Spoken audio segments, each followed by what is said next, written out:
kan mala hiikamsa macaafa qulqulluu kutaa kurnaffaa isaa qabadhee sun jidduutti argameen jira. Kutaa 9 irrattidha kan inni dhaabee deeme. Kutaa kurnaffaa isinii barsiiseen kutaadhuma kurnaffaa irratti barnoota mala hiikamsa macaafa qulqulluu jedhu hin goolabnaa jechuudha. Mee Waaqayyoodhaan waliin hin kadhanna. Yaa Waaqayyo abbaa keenyaa, Waaqa hunda dandeessu, Waaqa waan hunduma gochuudhaaf aboof aangoo guutuu qabdu, maqaa gooftaa keenya Yesuus Kiristoosiin galanni guddaan, ulfinni guddaan, kabajni guddaan baraa hamma baraatti guddaa maqaa keef haa ta'u. Ati Waaqayyoodha, Waaqa jaallatamaa, Waaqa kabajamaa, Waaqa amanamaadha. Kanaaf yeroo hundumaa guddaa maqaa keef galata kennina. Galanni guddaan siif haa ta'u. Iddoo turreetti, haala keessa turre keessatti nu wajjiniin taatee hamma hundumaa nurraa ittistee yaa Waaqayyo nagaatti jiraachistee irraa waan nu geesseef galanni siif haa ta'u. Yaa gooftaa keenya, barnoota kan keenya mala hiikamsa macaafa qulqulluu guyyaa jalqabnee kaastee hanga guyyaa har'aatti dhoksaa baay'ee nutti mul'isuudhaan nu hubachistee barnoota baay'ee kutaa kanarraa akka argannu gootettaa. Kanaaf galanni guddaan siif haa ta'u. Yaa Waaqayyo, sagantaa qabame keessatti barnoota kutaa kurnaffaa xumuraa kennuuf dhaabbadheen jira. Anas obboloota koo warra dhaga'anis gargaaruun jaalala kee haa ta'u. Kana waan gootuuf maqaan kee haa ulfaatu. Maqaa Yesuusiin ameen. Barnoota mala hiikamsa macaafa qulqulluu kutaa kurnaffaa, faarfannaawwanii fi macaafota ogummaa qayyabachuu jedha. Barnoota darbe keessatti macaafa seeraa qayyabachuu, macaafota garaagaraa qayyabachuu irratti xiyyeeffannee ilaalleerra jechuudha. Har'a garuu faarfannaa qayyabachuu, macaafa ogummaa qayyabachuu isa jedhu irraan ka'a jechuudha. Faarfannaawwan tokko tokko Waaqayyo irraa gara namaatti dhiyaatan osoo hin ta'in nama irraa gara Waaqayyootti kan dhiyaatanidha. Faarfannaa haala faarfataan sun keessa jiru gara Waaqayyootti kan dubbatuu fi kutaawwan hafuura Waaqayyoo of keessaa qabanidha jechuudha. Faaruun tokko tokko Waaqayyo irraa gara namaatti dhufa. Innaa kana jennu yaa mucaa koo, yaa dhala koo akkasin ta'in akkas ta'i, kanan sii godhaa akkasin siif ta'a jechuudhaan afaan Waaqayyoo ta'anii akka Waaqayyo namatti dubbatutti faarfannaadhaan gara Waaqayyoo irraa gara namaatti kan dhiyaatu jira. Namarraa immoo gara Waaqayyootti kan dhiyaatu jira. Faarfataan haala keessa jiru keessatti wanta lapheesaa keessa jiru, wanta isatti dhaga'amu, jajannaas haa ta'u, qalbii diddiirrannaas haa ta'u, galatas haa ta'u, waan jiru gara Waaqayyootti kan dhiyeessuudhaan kan beekamudha jechuudha. Kanaaf egaa macaafa faarfannaa gaafa ilaallu gosa faarfannaa garaagaraatu jira jechuudha. Macaafa faarfannaa keessa gosa faarfannaa garaagaraatu jira. Gara Waaqayyootti akka dubbannuu fi waa'ee isaa akka dubbannuuf kan nu gargaaru gosoonni faarfannaa garaagaraa jira. Kanneen keessaa inni tokkoffaan gosa faarfannaa gaddaati. Faarfannaa gaddaa yookaan faaruu gaddaa. Yeroo abdii kutannaa keessa jirru iyya gara Waaqayyootti iyyannudha jechuudha. Faarfattoonni yookaan faarfataan Daawit, ijoolleen Qoores haa ta'u warreen faarfannaa keessatti hirmaatanii yeroo abdii kutannaa keessatti dhimmoota garaagaraa irratti iyyata gara Waaqayyootti iyyatan of keessaa kan qabudha. Fakkeenyaaf faarfannaa boqonnaa 40:51 akkasumas kutaaleen garaagaraa jiru jechuudha. Kutaalee sanarratti iyyata gara Waaqayyootti iyyatanidha jechuudha. Bifa gaddaatiin. Inni biraa gosti faarfannaa inni lammataa faaruu jajannaati. Faaruu jajannaa keessumaayyuu waa'ee maalummaa Waaqayyoo, uumaa ta'uu isaa, eegaa ta'uu isaa, gooftaa ta'uu isaa, abbaa seenaa ta'uu isaa kan jajan kan ibsanidha jechuudha. Faarfannaa boqonnaa 19, 11, 66, 100 kanneen akkanaa fi kanneen biroo dhaqxanii yoo ilaaltan faarfannaa jajannaati. Galannii fi jajannaan garaagaraa. Jajannaa jechuun oolmaa kamirrattuu yoo ta'u hundaa'in maalummaa Waaqayyoo irratti hundaa'uudhaan jaalala ta'uu isaa, mootii ta'uu isaa, abbaa ta'uu isaa, gooftaa ta'uu isaa, gaarii ta'uu isaa, arjaa ta'uu isaa, amaloonni Waaqayyoo danuutu jiru. Kanneen kana tuquudhaan eenyummaa Waaqayyoo kaasuudhaan faaruuwwan faarfatamanidha. Gosti faarfannaan sadaffaa faaruu galataati. Faaruu galataa. Faaruun galataa faaruu yeroo baay'ee wanta Waaqayyoo nuuf godhe irratti hundaa'uudhaan faarfannudha. Oolmaa Waaqayyo nu gargaaruu isaa, nu fayyisuu isaa, wanna kadhanneef deebii laachuu isaa, dhukkuba keenyarraa nu fayyisuu, gaaffii keenyaaf deebii kennu, kanneen kanaa wajjin wal qabatee wanta Waaqayyoon nuuf godheef nu raawwate irratti Waaqayyoon galateeffachuudhaan kan nuti faarfannudha. Faarfannaa boqonnaa 65, 67, 103 akka fakkeenyatti ilaaluu dandeenya. Gosti faarfannaa inni arfaffaan faaruu mootummaa. Faaruu mootummaa kan moosisuu irratti kan xiyyeeffatudha. Waa'ee mootii moosifamuu fi gochaa isaa yookaan Waaqayyo hidda Daawit filachuu isaa irratti kan xiyyeeffatudha jechuudha. Kan macaafa faarfannaa keessatti argannu. Faarfannaa boqonnaa 2 boqonnaa 20 akkasumas boqonnaa 144 irraa waa'ee moosisuu irratti xiyyeeffatee faaruu faarfatame jechuudha. Gosti faarfannaa inni 5ffaan faaruu seenaa fayyinaa of keessaa qabudha. Seenaa fayyinaa. Hojii Waaqayyo Israa'eloota fayyisuudhaaf godhe kan ibsudha jechuudha. Hojii Waaqayyo Israa'eloota fayyisuudhaaf godhe kan ibsudha. Boqonnaa 500 boqonnaa 136 akka fakkeenyatti ilaaluu dandeenya. Gosti faarfannaa inni 6ffaan faaruu qalbii diddiirrannaati. Macaafa faarfannaa keessatti kan arginu faaruu qalbii diddiirrannaa. Balleessaa godhameef Waaqayyoon araara gaafachuudhaan dhiifama gaafachuudhaan faaruuwwan faarfataman macaafa faarfannaa keessatti arguu ni dandeenya. Inni gara biraa macaafa ogummaa qayyabachuu. Macaafa ogummaa qayyabachuu. Macaafni ogummaa nuti jennu macaafa fakkeenyaa Iyyoob, lallabaa fi weedduu caaludha. Asirratti qoqqoodama macaafa qulqulluu kakuu moofaa isa bakka 4tti qoonnee macaafa seeraa, macaafa seenaa, macaafa walaloo yookaan ogummaa, macaafa raajii jennee inni bifa broad ta'e yookaan bifa baay'ee bal'aa ta'edha. Kun immoo bifa naaroo ta'een gabaabsee gadi fageenya yeroo ilaalu kan ibsudha jechuudha. As keessatti macaafuma ogummaa yookaan macaafa walaloo jalatti macaafa faarfannaa addatti baasedha kan inni ilaalu.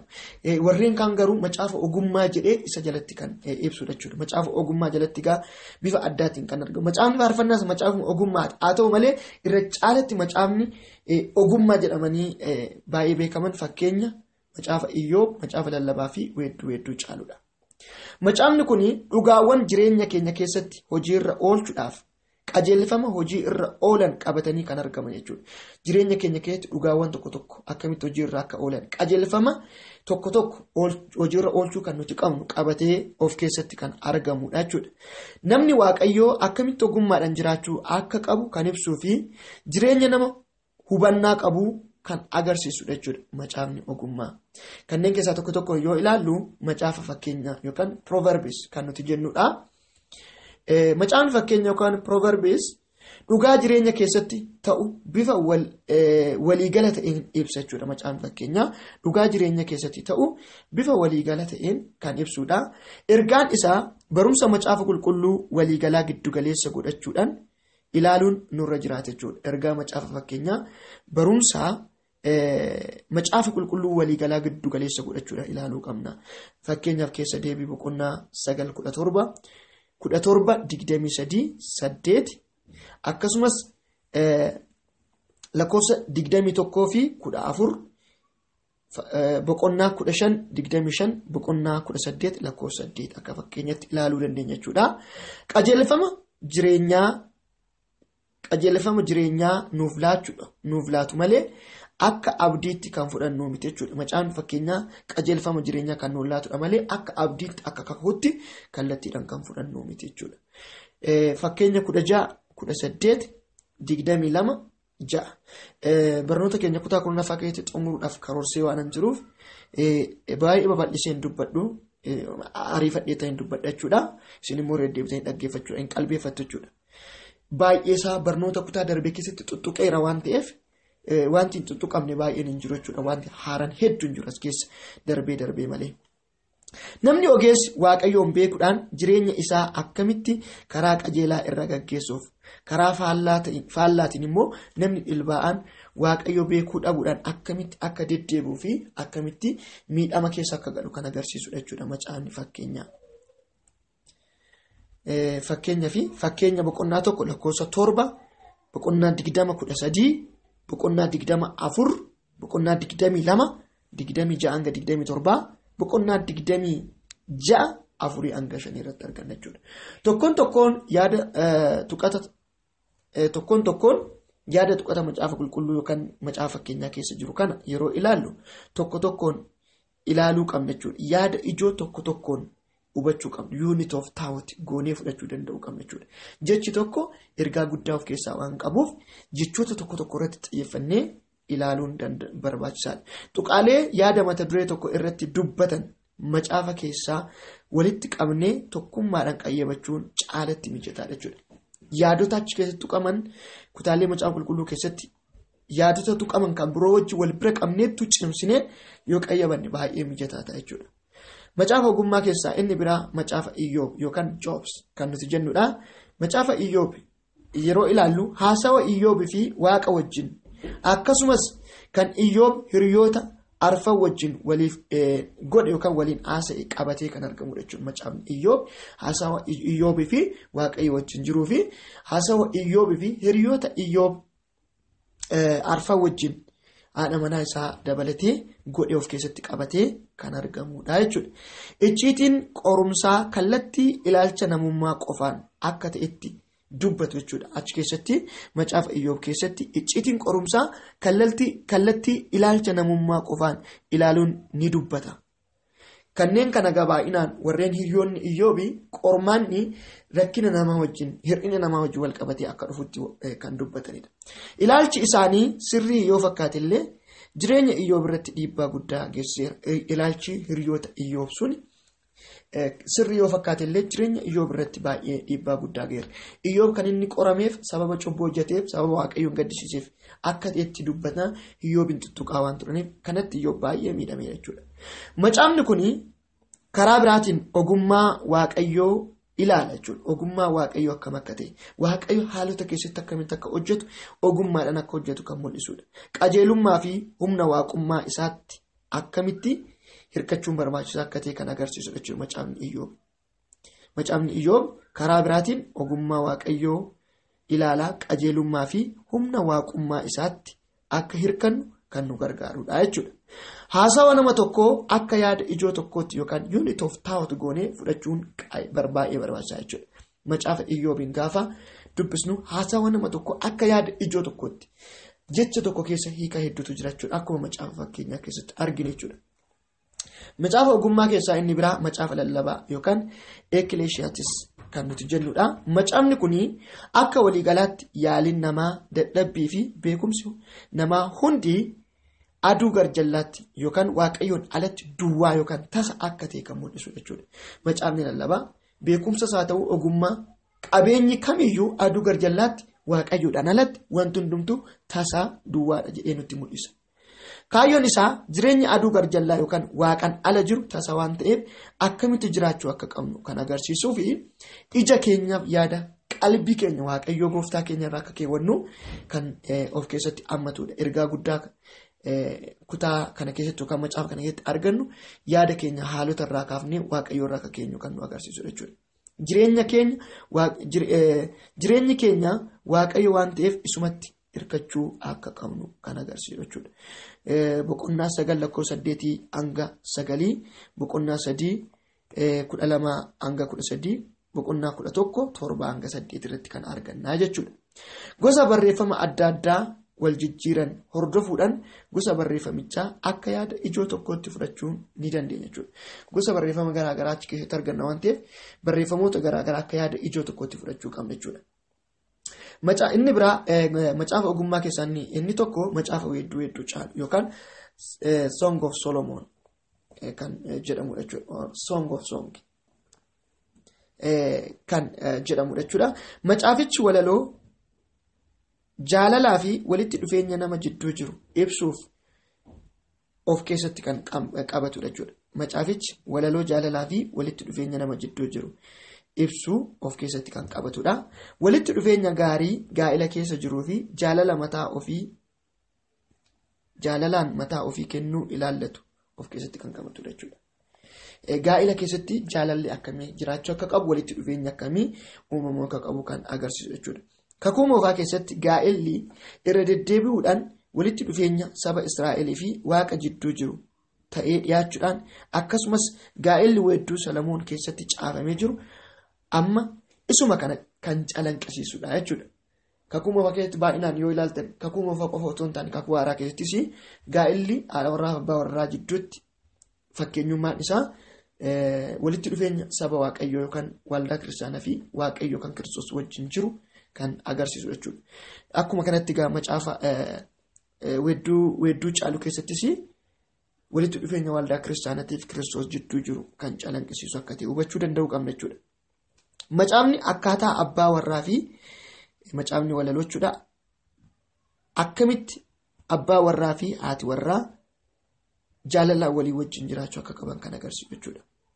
abbaa warraa fi haadha warraa jidduutti jaalala akkamii uumamuu akka qabu agarsiisa jechuudha.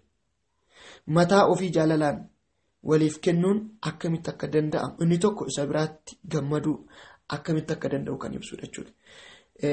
Macaafa hedduu caalu keessatti gaa'ila jidduutti jechuudha. Abbaa warraa fi haadha warraa jidduutti jaalala akkamitti uumamuu akka qabu, akkamitti waliin haasa'uu akka qaban, akkamitti waliin bitamuu akka qaban kan agarsiisu. Akkasumas walitti dhufeenya nuti warri waldaa taane ko waldaa jechuun amantoota warri taane akka waliigalaatti Yesuus wajjin qabnu kan agarsiisu jechuudha.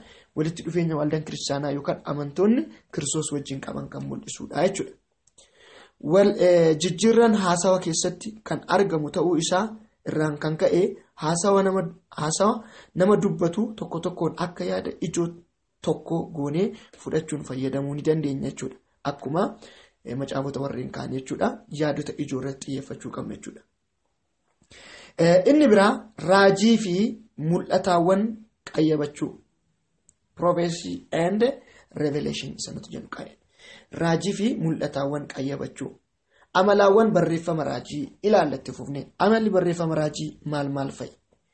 Macaafni raajotaa kan mallattoo, kan seenaa fi seericha ibsanii fi kallattii hojii irra ittiin oolan kan ibsan ergaa murtoo fi abdii kan of keessaa qabudha jechuudha.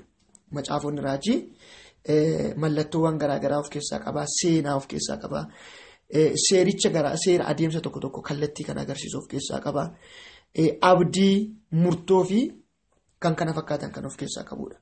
Seenaa keessatti kan lallabaman lallaba seenaati. Waaqayyo yeroo tokko fedha isaa macaafa seeraa keessatti mul'isee seenaa keessatti yeroo cimsu kan agarsiisu jechuudha. Waaqayyo yeroo tokko fedha isaa macaafa seeraa keessatti isa mul'ise sana seenaa keessatti yeroo cimsu kan agarsiisu jechuudha. Macaafni raajotaa. Raajonni raawwachiiftoota seerati jechuun ni danda'ama. Raajonni raawwachiiftoota seerati jennee waamuu hin dandeenya. Seerota Waaqayyoo hojiitti kan hiikan, qajeelfama Waaqayyoo saba isaatiif qabu hojiitti kan hiikan jennee waamni rakkoo hin qabu.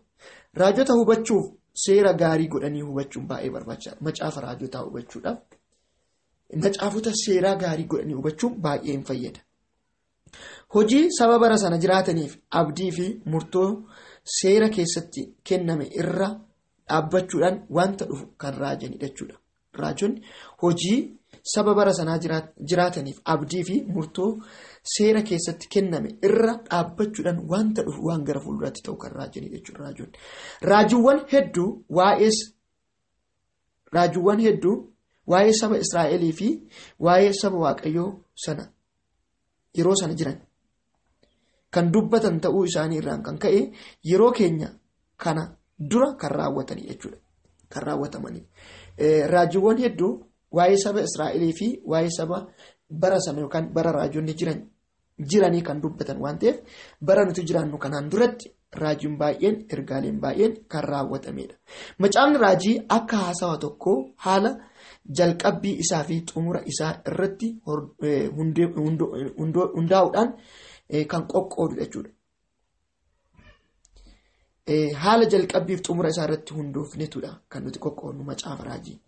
Ergaa dabarsuu barbaade argachuuf kutaa dubbisichaa sirriitti dubbisuun baay'ee barbaachisaadha. Baay'ee nu fayyadas. Macaafota raajii gaafa dubbifnu ergaa dabarsuu barbaade sana argachuudhaaf kutaa sana guutuu sirriitti maal gochuun irra jiraata? Qayyabachuu sirriitti dubbisuun baay'ee nu fayyada jechuudha. Maal gochuudhaaf? Ergaa sirrii isaa argachuudhaaf jechuudha. Baay'een isaanii wantoota yeroo sana turan waan dubbataniif ergaa raajotaa hubachuudhaaf seenaa beekuun baay'ee barbaachisaadha. Baay'een isaanii wantoota bara sana jiran, wantoota yeroo sana jiran irrattidha kan dubbatan ergaa. Gara fuulduraatti illee yoo dubbatan iyyuu haala qabatamaa yeroo sana jiru irratti hundaa'uudhaan wantoota fuulduratti ta'udha kan isaan dubbatan. Kanaaf seenaa baruun, seenaa bara sanaa yeroo sanaa baruun baay'ee nu fayyada. Fakkeenyaaf seenaa warra Baabiloon, seenaa Asoor, kan warra immoo Kakwaaraa keetti illee Girikotaa. Seenaalee garaagaraa baruun baay'ee nu gargaara jechuudha. Kan akka ibsa macaafa qulqulluu akkaataa teessuma lafaa yookaan biyyichaa mul'isuuf kan danda'an kaartaawwan garaagaraa ilaaluun keenya baay'ee barbaachisaadha. Nu gargaaru jechuudha. Akkaataa teessuma lafaa kan biyya sanaa yookaan biyya raajonni keessa turanii sana baruun illee baay'ee barbaachisa. Kaartaawwan garaagaraallee ilaaluun baay'ee nu barbaachisa. Waan baay'ee achirraa hin hubanne jechuudha. Raajiiwwan waa'ee gara fuulduraa kan dubbatamanidha jechuudha. Raajiiwwan waa'ee gara fuulduraa dubbataman. Raajiiwwan hedduu raawwii yeroo dhiyoo fi yeroo fagoo qabu. Kana jechuun raajiin tokko yeroo lamaa fi sanaa ol raawwachuu ni danda'a.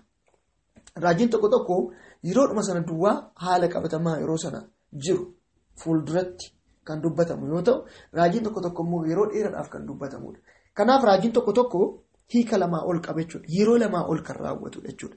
Yeroo jalqabaa amma muraasa tokko hin raawwata, yeroo lammataa immoo guutumaan guututti raawwata jechuudha. Fakkeenyaaf Daani'eel boqonnaa 10 lakkoofsa 11 irratti isa arginu, Isaayyaas boqonnaa 7 irratti immoo deebinee argina jechuudha. Isaayyaas boqonnaa 9 irratti waa'ee mucicha dhalachuu mucichaa, waa'ee Kiristoos hin dubbata jechuudha. Sun bara sanattis kan raawwatedha. Karaa biraatiin immoo dhalachuu gooftaa Yesuus Kiristoos kan raawwatedha. Raajiin baay'een yeroo sanatti amma muraasa raawwatee yeroo lammaffaatti immoo guutumaan guututti kan raawwatamudha. Akkasitti kutaa dubbisichaa akka barbaadamutti yeroo dubbifnu wantoonni raajan baay'een yeroo gabaabduu keessatti raawwii argatanii raajiiwwan tokko immoo raawwii isaa yeroo dheeraaf turuu akka danda'u baruu danda'uu qabna jechuudha. Kakuuwwan hiika hafuuraa isaanii irratti hundaa'uudhaan waldaa irratti raawwatamuu ni danda'a. Kakuuwwan raajota keessatti kennaman, waadawwan raajota keessatti kennamanii hiika isaanii irratti hundaa'uudhaan waldaa keessattis har'as itti fayyadamuu ni dandeenya jechuudha. Akkuma jiruun fuunee isuma achitti gaasana kakatame kallattiidhumaan jechaan fuunee ofitti firoomsina yoo ta'e innis dhiibbaa qaba. Kanaaf akkaataa hiika isaaniitti fudhannee itti fayyadamuu dandeenya jechuudha. Galanni guddaan Waaqayyo gooftaa Macaafaa ta'u. Dabalees Israa'el ishee dhugaa argachuuf Kiristoos raawwii raajii hundumaa ta'uu isaa irraanfachuu hin qabnu yookaan dagachuu hin qabnu jechuudha. Israa'el bara kakuu moofaa waldaa bara kakuu waaraa kan bakka buutudha. Waa'ee Israa'el yeroo yaadnu immoo waa'ee waldaa kakuu waaraa fi waa'ee Kiristoosiin ilaaluu danda'uu qabna jechuudha. Eshi macaafa mul'ataa qayyabachuu Revelation isa jenna. Macaafa mul'ataa qayyabachuu. Macaafa mul'ataa kan nuti fakkeenyaa fi macaafuma raajii ta'anii ergaa mul'ataa of keessaa kan qaban macaafonni hedduu jiru. Kan akka raajii Hisqeel, Daani'eel, Zakariyaas akkasumas immoo macaafa mul'ataa jedhamee kan beekamu mul'ata Yohaannis. Kutaawwan baay'een akkasumas Isaayyaas dabalatee jechuudha mul'ata muraasa of keessaa kan qabatu jechuudha. Kutaawwan macaafa Isaayyaas hedduusaa ergaa mul'ataa of keessaa kan qabudha. Kanneen akka kanaa qayyabachuu. Yeroo macaafa mul'ataa hiikni isa kana jennee yaada gogaa yookaan cimaa qabachuun nurra hin jiraatu. Kanuma jennee yaada tokko irratti cimnee yaada gogaa dhaabbachuu qabna. Flexibility qabaachuu danda'uu qabna jechuudha. Hiika tokkoo fi sanaa ol lamaaf sanaa ol qabaachuu danda'a waan ta'eef. Yeroo mallattoo yookaan simbool isa jennu macaafa mul'ataa keessatti nu mudatu kutaa dubbisaa dhiphaa yookaan gabaabaa fi yaada bu'uuraa kutaa sana irratti hundoofnee hiikuu qabna jechuudha. Mallattoon tokko macaafa qulqulluu keessatti hiika wal fakkaataa hin qabaatu. Kutaa tokko keessatti mallattoon tokko hiika tokko qabaatee kutaa biraa keessatti mallattoon tokko hiika biraa qabaachuu danda'a. Fakkeenyaaf leenca yoo fudhanne iddoon leenci mallattoon akka mallattootti dhiyaate iddoon itti Kiristoositti fudhatame jira, iddoon itti seexanatti fudhatame jira. Akka leencaa aaduu jedha Efesoon keessatti jechuudha. Naannoo keessa naanna'een bookkisedha. Mul'ata keessatti immoo leenca Yihudaa jedha. Akka kutaa sanaattidha mallattoowwan garaagaraa ilaaluu kan nuti qabnu jechuudha. Mallattoowwan sun kutaa macaafa biraa keessatti akkamitti hojiirra akka oolan illee ilaaluun baay'ee gaariidha. Kitaabota ibsa macaafa qulqulluu irratti barreeffaman ilaaluun yookaan itti fayyadamuun illee baay'ee barbaachisaadha jechuudha. Maal yeroo qayyabannu mallattoowwan yeroo qayyabannu macaafa mul'ataa yeroo qayyabannu. Mul'ata boqonnaa 16 lakkoofsa 6 mul'ata boqonnaa 12 lakkoofsa 6 akkasumas lakkoofsa 4 keessatti wantoonni akka fakkeenyatti kaa'aman jiru. Fakkeenyaaf dubartoonni tuqaman 3 mul'ata keessatti dubartoonni biroo 2 qofa yommuu ta'an isaanis ishee ejjituu fi mushurrittiidha. Dubartiin tokko kun as keessatti boqonnaa 12 mul'ata lakkoofsa 14 irratti ishiin tuqamte immoo eessaa akka dhufte lammaniin alatti eessaa akka dhufte iddoo biraatti kan nuti argannu. Eessatti arganna? Uumama boqonnaa 37 lakkoofsa 9, Isaayyaas boqonnaa 26 lakkoofsa 17, ammas uumama 1866, Miikiyaas boqonnaa 5 lakkoofsa 3 irratti wal bira qabuudhaan ilaaluu danda'u qabna jechuudha. Inni biraa adeemsa hiikamsa macaafa qulqulluu 3 jennee ilaalaa kan turre kutaa bal'aa kan nuti ilaalaa turre adeemsa hiikamsa macaafa qulqulluu 3 irrattidha. Kanneen keessaa inni tokko ilaaluu yookaan observation kan jennudha. Bal'inaan ilaalleerra. Inni lammaffaan interpretation yookaan hiikuusa jennu gadi fageenyaan ilaalleerra. Inni sadaffaan kun immoo jireenya wajjin walitti firoomsu, jireenya keenya wajjin walitti firoomsu. Adeemsa macaafa qulqulluu hiikuu 3 keessaa inni sadaffaan jireenya keenya wajjin walitti firoomsu. Jalqaba inni ilaalla jenneerra wantoota kutaa sana keessa jiru sirriitti erga ilaalle kaan immoo inni hiikna jenneerra hiika sirrii erga kennine immoo maal goona jireenya keenyatti firoomsina. Har'aoo anaaf bu'aa maalii qaba? Har'aoo anaaf ergaa maalii qaba? Sagalee maalii qaba? Isa jedhu jireenya keenyatti hin firoomsina. Ogeessonni macaafa qulqulluu akkas jedhu. Observation and interpretation are abortion without application. Yookaan immoo application without application, observation and application are abortion jedhu. Ilaaluunii fi hiikunii firoomsuudhaan alatti akka ulfa baasuti. Fakkeenyaaf ulfi tokko garaa keessatti ulfaa'ee garaa keessatti uumamee fireen garaa namaa tokko keessatti uumamee fireen sun guddatee yoo hin dhalanne otoo hin dhalatin mucaan sun yoo miidhaa ta'e tokkoon hin baati ta'e gatii hin qabu jechuudha. Akkuma kana gadi fageessinee yoo ilaalle bareechinee yoo hiikne har'a garuu jireenya keenyatti firoomsinee qajeelfama jireenyaa kutaa sanarraa hin fudhanne yoo ta'e gadi fageessinee ilaaluun keenya fi gadi fageessinee qayyabachuun keenya gatii hin qabu jechuudha. Kanaafidha ogeessoon kan isaan akkasitti dubbatan jechuudha. Without application, observation and interpretation are abortion kan isaan jedhaniif. Kanaaf jireenya keenyatti firoomsu. Macaafni qulqulluu yeroo qayyabannu yaada macaafa qulqulluu hubachuu bira darbinee jireenya keenyatti firoomsuun baay'ee barbaachisaadha. Macaafa qulqulluu gaafa qayyabannu beekumsa argachuu qofaaf yaada macaafa qulqulluu hubachuu qofa otoo hin taane har'a jireenya keenyatti firoomsinee qajeelfama jireenyaa irraa argachuufidha kan dubbifachuu qabnu. Macaafni qulqulluun har'as ergaa kan qabuu fi jireenya namaa kan jijjiiru akka ta'e amanuu qabna. Bara kakuu moofaa yookaan bara sana bara raajotaa bara ergamootaa jennee qofa kan dubbannu miti. Bara sana humna qaba. Har'as macaafni qulqulluun ergaan yookaan raajiin dubbatamee darbillee yoo jiraate har'allee adeemsa hiikamsa macaafa qulqulluu keessa darbinee gaafa qayyabannee jireenya keenyatti firoomsuun humna jireenya keenya jijjiiruu qaba. Kan bara sana raawwate jennee dhiifnuufi miti. Kan bira darbinus miti jechuudha. Wantoota waaqayyo karaa macaafa qulqulluutiin nutti dubbatu erga barree hojii irra oolchuu qabna. Nutti erga dubbate ergaa waaqayyoo nu qabu kaayyoo waaqayyoo nu qabu macaafa qulqulluutti erga barree yaada sana fuunee hojii keenya irratti jireenya keenya irratti appilaayi goonee hojiirra oolchuu danda'uu qabna jechuudha.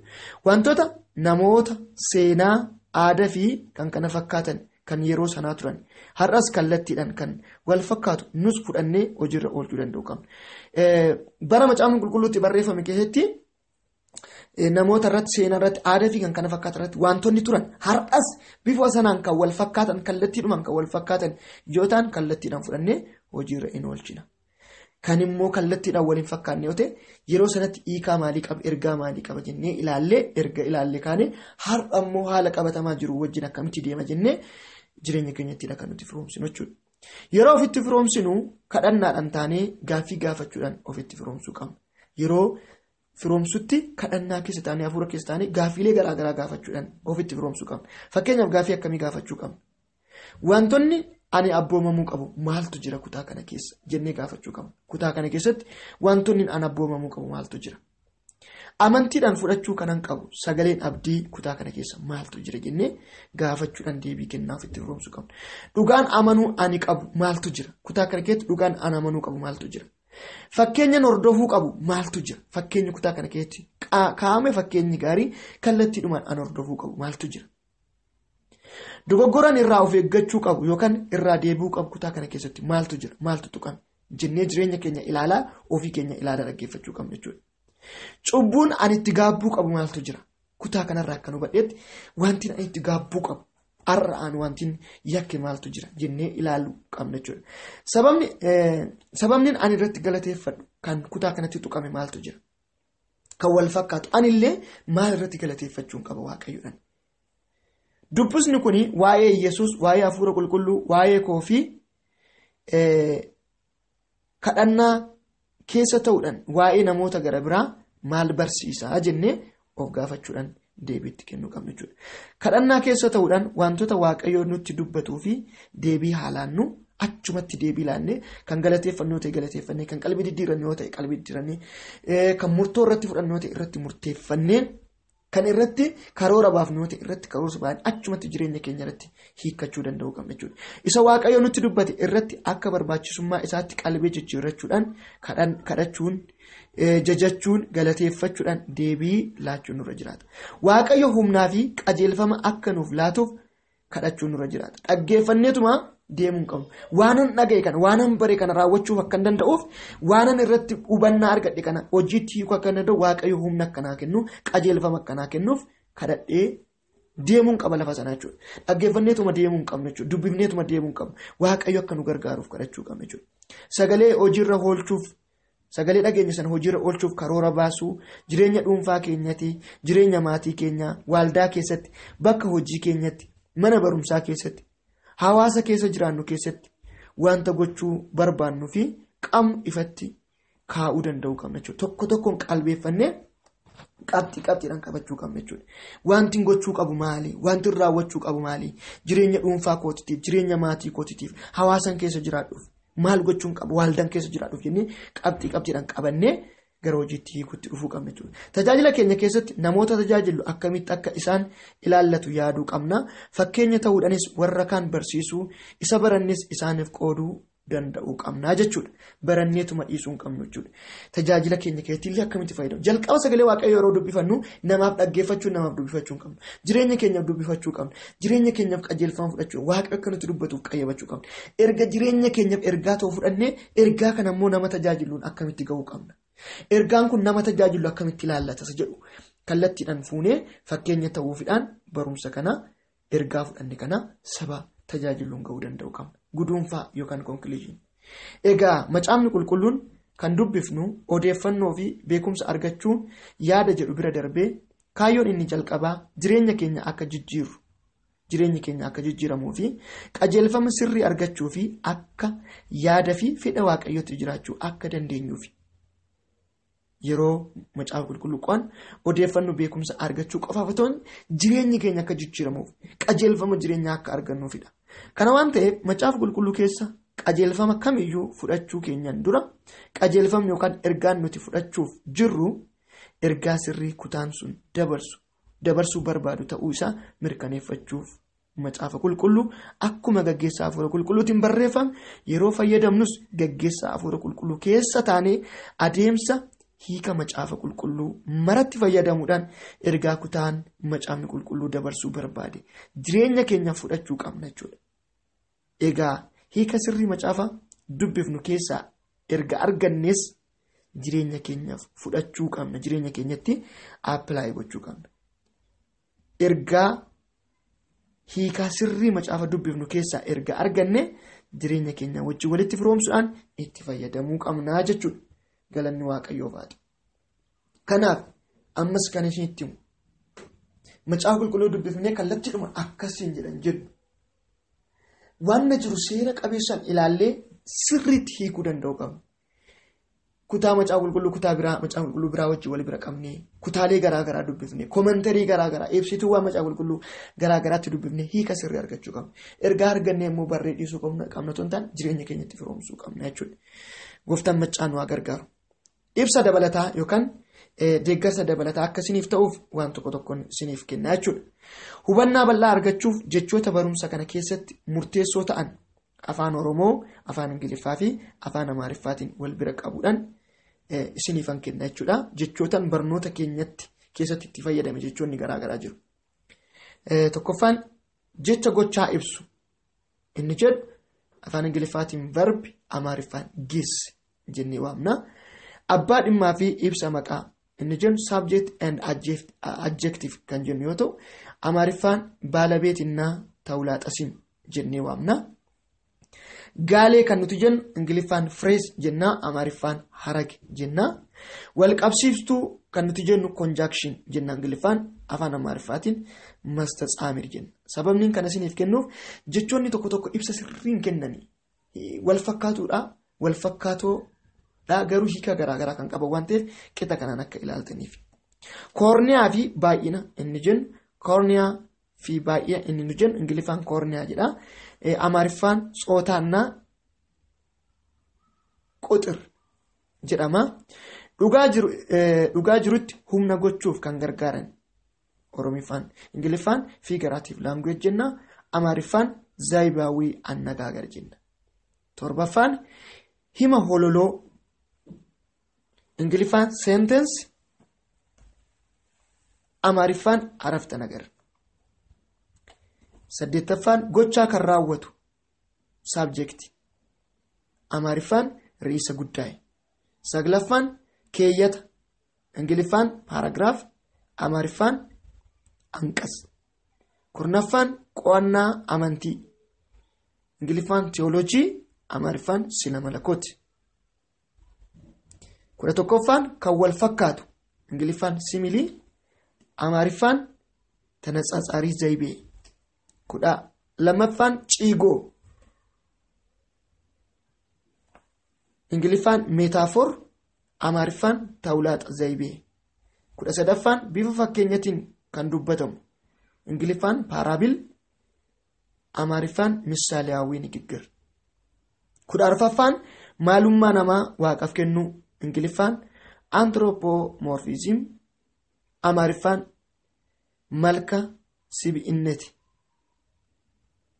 15ffaan mul'iluu jal'aa, Ingiliffaan hyperbole, Amaariffaan ginnati zaybee. 16ffaan dubbii qolaa yookaan ciigoo, Ingiliffaan iron, Amaariffaan mitsaati.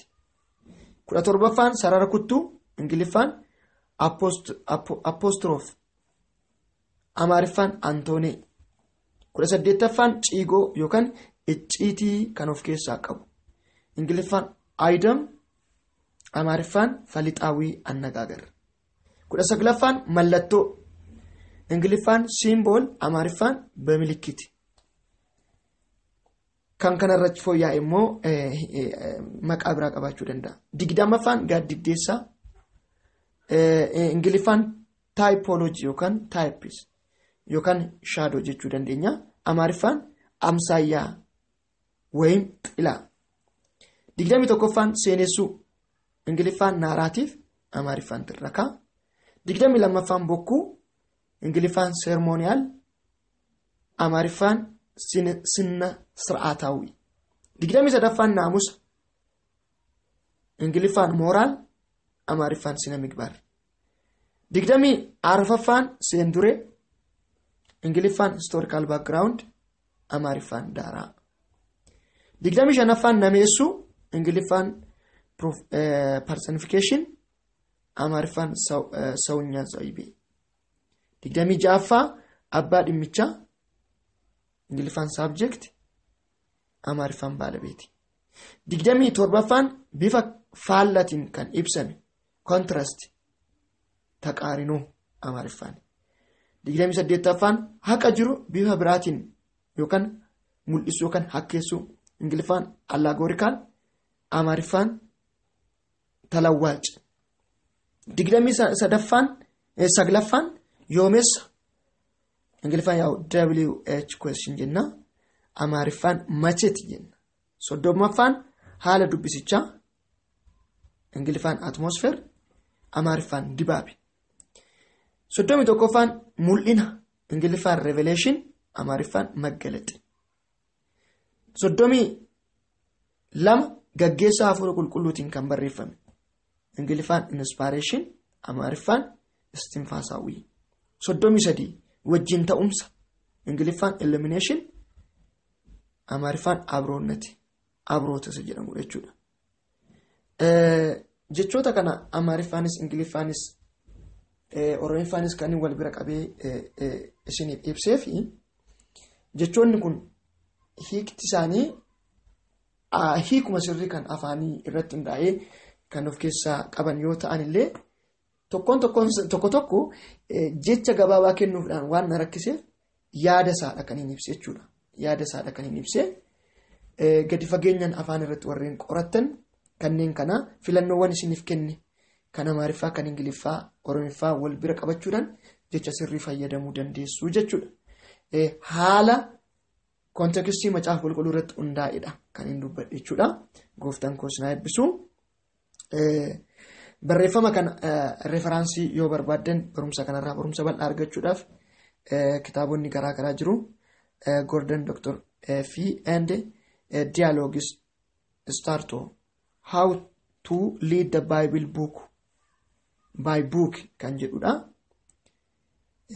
Barkov Principle of Biblical Interpretation Grand Rapid yaa bara 1974 kan barreeffamedha. Akkasumas Dangan Dr. Hermeneutics The Standard Publishing Company dhaan kan ijaaramedha. Bara 1972 kan dubbifattan achirraa akka referansitti warreen dubbifattan argachuu dandeessu. Gooftaan koo isin haa eebbisu. Gargaarsa Waaqayyootiin barumsa keenya malee hiikamsa macaafa qulqulluu kanarratti goolamnee barnoota kutaa kurnaffaa irratti yoo jaalala Waaqayyoo ta'e torbee kana barnoota biraa itti fufnee kan waliin eegallu ta'a. Gooftaan koo isin haa eebbisu. Barnoota kana keessatti wanti isiniif hin galle yoo jiraate gaaffii yoo qabaattan yaada yoo qabaattan yaada keessan dhiyeeffachuu dandeessu. Wanti isiniif hin galle isiniif deebisuu hin dandeenya. Ifa waan hin taane isinii ibsuu hin dandeenya. Waaqayyo gooftaan macaa bara keessan haa eebbisu. Barnoonni kun appetizeriidha. Bifa baay'ee gabaabaa ta'een kan isiniif dhiyaatedha. Kana caala bifa baay'ee bal'aatiin itti fuftanii barachuudhaan qo'achuudhaan itti ba'uu dandeessu.